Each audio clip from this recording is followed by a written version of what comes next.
രണ്ട് തരത്തിൽപ്പെട്ട ആളുകളാണ്. ഒന്ന് റുട്ടീനായിട്ടുള്ള കാര്യങ്ങൾ തന്നെ ഇഷ്ടപ്പെടുന്നത് എന്ന് പറഞ്ഞാൽ ചെയ്തത് തന്നെ ചെയ്തുകൊണ്ടേയിരിക്കുക. രാവിലെ എഴുന്നേൽക്കുന്നു, ഭക്ഷണം വെക്കുന്നു, ഭക്ഷണം കഴിക്കുന്നു, എല്ലാ ദിവസവും ഇതേ കാര്യങ്ങൾ ഇങ്ങനെ ആവർത്തിച്ച് ചെയ്യുക. ഉദാഹരണത്തിന് ഇപ്പോൾ ഒരാൾ അധ്യാപകനാവുന്നതാണെങ്കിൽ 1 വർഷം പഠിപ്പിക്കുന്നത് എന്തോ അത് തന്നെയായിരിക്കും അയാൾ റിട്ടയർമെന്റ് വരെ പഠിപ്പിച്ചുകൊണ്ടേയിരിക്കുക. ആ ഒരു പ്രവർത്തനങ്ങളിൽ നിന്ന് മാറുമ്പോൾ ആകെ അസ്വസ്ഥമാകും. പക്ഷെ ആ ചെയ്യുന്ന കാര്യങ്ങൾ തന്നെ ചെയ്യുമ്പോൾ ഫെമിലിയർ ആവുമ്പോൾ അവർ അതിനകത്ത് വളരെ കംഫർട്ടബിൾ ആവും. അവരെ നമ്മൾ റുട്ടീനേഴ്സ് എന്ന് വിളിക്കാം. വേറൊന്നാണ് ക്രിയേറ്റേഴ്സ് എന്ന് പറയാം. എന്തെങ്കിലും ഒരു കാര്യങ്ങൾ വ്യത്യസ്തമായിട്ട് ചെയ്യാൻ ആഗ്രഹിക്കുന്നവരായിരിക്കും. എല്ലാ ദിവസവും ഒരേ കാര്യങ്ങൾ തന്നെ ചെയ്യുമ്പോൾ അവർക്ക് ആകെ ബോറടിക്കും. പുതിയതെന്തെങ്കിലും ഒരു കാര്യം ചെയ്യണം എന്നുള്ള ഒരു ടെൻഡൻസി ആയിരിക്കും അവർ പലപ്പോഴും ഉണ്ടാകുക. ഒരുപക്ഷെ നമ്മൾക്കിടയിലൊക്കെ നമ്മളിൽ എല്ലാവരിലും ഈ 2 സ്വഭാവങ്ങളും കുറഞ്ഞോ കൂടിയോ ഇരിക്കുന്നുണ്ടാവും. ചിലരിൽ ഇത് വളരെ കൂടുതലായിരിക്കും. ഏറ്റവും കൂടുതൽ ഏതാണോ ഡൊമിനൻ്റ് ആയിട്ടുള്ള ക്യാരക്ടർ അതായിരിക്കും നമ്മുടെ സ്വഭാവമായിട്ട് പലപ്പോഴും പരിഗണിക്കപ്പെടുക.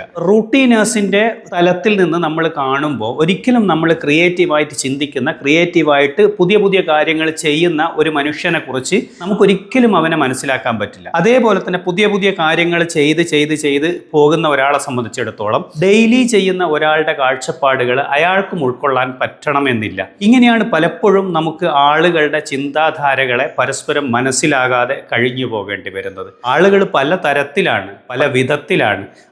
അവരവരുടെ തലത്തിലേക്ക് ഇറങ്ങിച്ചെന്നാൽ മാത്രമേ നമുക്ക് മനസ്സിലാക്കാൻ പറ്റൂ. നമ്മുടെ ഒരു ടേംസിൽ ഇരുന്നു കൊണ്ടാണ്, നമ്മുടെ ഫ്രെയിം ഓഫ് റെഫറൻസിൽ ഇരുന്നു കൊണ്ടാണ് അവരുടെ പേഴ്സണാലിറ്റിയെ നമ്മൾ അളക്കാൻ ശ്രമിക്കുക. അതുകൊണ്ട് തന്നെയാണ് പലപ്പോഴും നമുക്ക് മനസ്സിലാവാതെ പോകുന്നതും. നമ്മൾ എപ്പോഴും വിചാരിക്കുന്നത് ഈ ലോകത്തിലുള്ള ആളുകളൊക്കെ നമ്മളെപ്പോലെ തന്നെയാണ് എന്നാണ്. പക്ഷേ ശരിയായൊരു വസ്തുത എന്ന് പറയുന്നത് ഈ ലോകത്തിൽ നമ്മളെപ്പോലെ ഒരാളേ ഉള്ളൂ, അത് നമ്മൾ മാത്രമാണ്. ബാക്കിയുള്ളവർ ഏറിയോ കുറഞ്ഞോ മറ്റു പല കാര്യങ്ങളിലും നമ്മളിൽ നിന്ന് വ്യത്യസ്തത തന്നെയാണ്. ആ വ്യത്യസ്തതകളാണ് ഒരു മനുഷ്യനെ മറ്റൊരു മനുഷ്യനിൽ നിന്ന് മാറി നിൽക്കാനും ഒരു യുണീക്ക് ആയിട്ടുള്ള ഒരു ഇൻഡിവിജ്വലായിട്ട് മാറാനും അവനെ കാരണമാകുന്നത്. Thank you.